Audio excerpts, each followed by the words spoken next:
This news update is brought to you by... Say hello to Shanta. Shanta is an entertainer, but she also loves to be entertained, which is why she has Flow TV brought to her through Flow's 100% fiber to the home network. It's great for busy Shanta because she can control the time she watches her favorite shows, play back from the start in case she missed it, or even record with cloud video recording. And with her Flow services bundle, enjoys much more for much less. Visit any Flow retail outlet, call 1-800-804-2994, or visit discoverflow.co to find out more. One-of-a-kind connection. This is how we flow.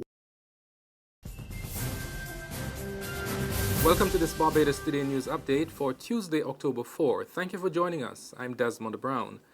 2 men are now in police custody in connection with the death of Christopher Hawkesworth, who went missing last Friday.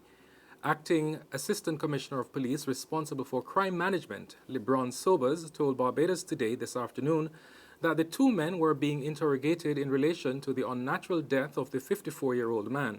His body was discovered by police officers on patrol in Baker's St. Peter after 5 o'clock Saturday evening.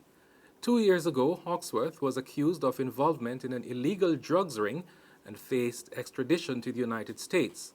However, in a dramatic turn, all charges against him and 2 other men, Sean Gaskin and John Wayne Scantlebury, were dismissed and the trio released from prison, ending a 10-year extradition hearing. After taking a hit last week in the 2016-2017 Global Competitiveness Report, Barbados' international business reputation has been given a much-needed boost. Minister of International Business Donville Innes, who led a local delegation to Paris last week for a meeting of the Global Forum of the Organization for Economic Cooperation and Development, said the focus was on transparency and exchange of information.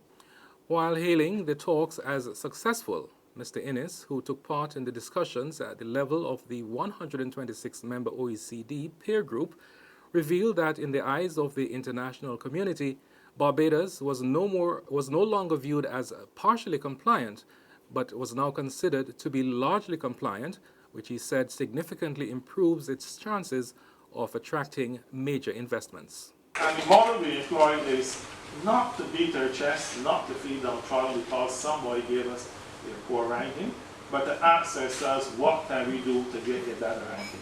And that is exactly what we did in international business with our partners in the private sector and certain staff in the Chief Parliamentary Council office and all of them. We rolled up our sleeves, we backed our ties, and we said, these are the things that need to be done.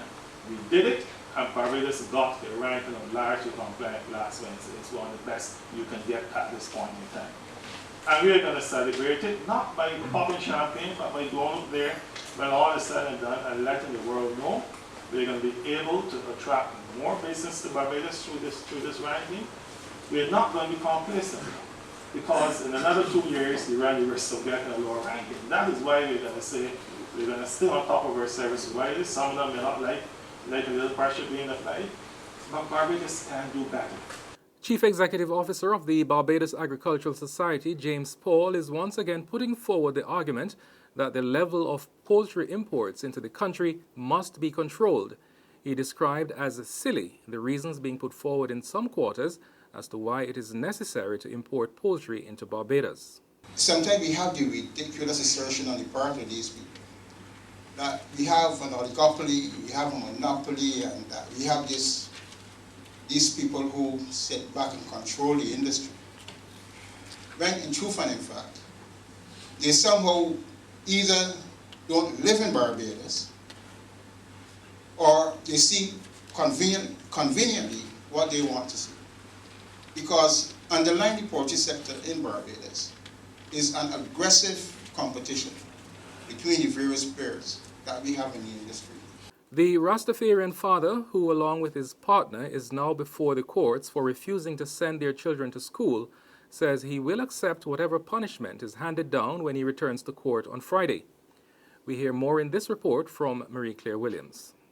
The Rastafarian father, who along with his partner is before the courts for refusing to send their children to school, says he will accept whatever punishment is handed down when he returns to court on Friday. Aiju Aija and his partner Isatis Ibre were found guilty of breaching Section 41 of the Education Act on the grounds that there is no record of the children attending formal classes. The couple insists that the children are being homeschooled, but the childcare board has intervened and the children are now in the custody of their paternal grandmother. Last night, the African Heritage Foundation held a meeting at the Israel Lovell Foundation to discuss possible help for the family. Among proposals presented were to send a petition to the Ministry of Education to return the children to their parents. Another suggestion was for all Rastafarian families to pull their children out of school and hold sessions with them in Queen's Park. One member of the Muslim community, Abdul Rahman, also offered to host the children at his school, the Mohammed University of Islam, while the matter is being dealt with. Aisha says he is willing to work with the Ministry of Education on the way forward. Mary-Claire Williams reporting for Barbados Today. As the 40th anniversary of the bombing of a Cubana flight on the coast of Barbados draws near, social activist David Commission has declared it the Caribbean 9/11 disaster. At the launch of the events today of activities leading up to October 6 of that 1976 incident, Commission reminded those gathered that the tragedy represented the first bombing of a civilian aircraft in which all aboard died, and that it occurred 25 years before the 9/11 disaster in the United States. The Americans speak a lot about the tragedy of 9/11, but we need to remember that a full 25 years before 9/11, there was the Caribbean's 9/11, the Third World's 9/11, and that is the terrorist bombing of that Cubana flight that caused the death of every single person on board. The 11 Guyanese, 6 of whom were young people, young students on their way to study on scholarships, study in Cuba on scholarships, the 4 or 5 North Koreans, and the 50-something odd Cubans, many of them young people. There's regional and international news after this short break.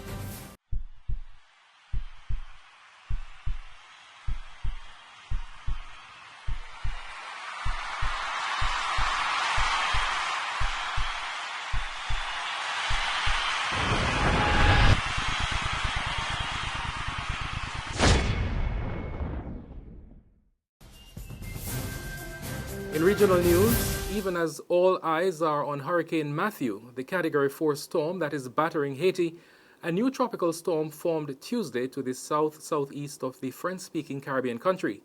The Bermuda Weather Service said Nicole, the 14th named storm of the Atlantic hurricane season, was around 560 miles away from the island and moving northwest. Nicole was packing winds of 50 miles per hour. The BWS said Nicole is considered a potential threat to the island.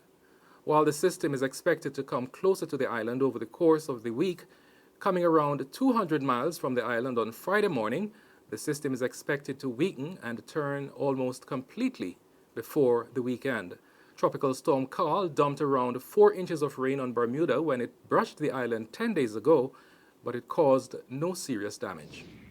On the international scene, Yahoo last year secretly built a custom software program to search all of its customers' incoming emails for specific information provided by U.S. intelligence officials. Sources familiar with the matter said the company complied with a classified U.S. government directive scanning hundreds of millions of Yahoo mail accounts at the behest of the National Security Agency, or FBI. Some surveillance experts says this represents the first case to surface of a U.S. internet company agreeing to a spy agency's demand by searching all arriving messages as opposed to examining stored messages or scanning a small number of accounts in real time. It is not known what information intelligence officials were looking for, only that they wanted Yahoo to search for a set of characters. The sources, who did not want to be identified, said that could mean a phrase in an email or an attachment. That's news, but for the very latest, visit our website at www.barbadostoday.bb. Also, subscribe to our e-paper, email updates, and like us on Facebook. We're on Izumi Media in bus terminals or screenplay at supermarkets and gas stations near you, as well as Channel 99 on Flow TV and Mix 96.9 FM. I'm Desmond Brown.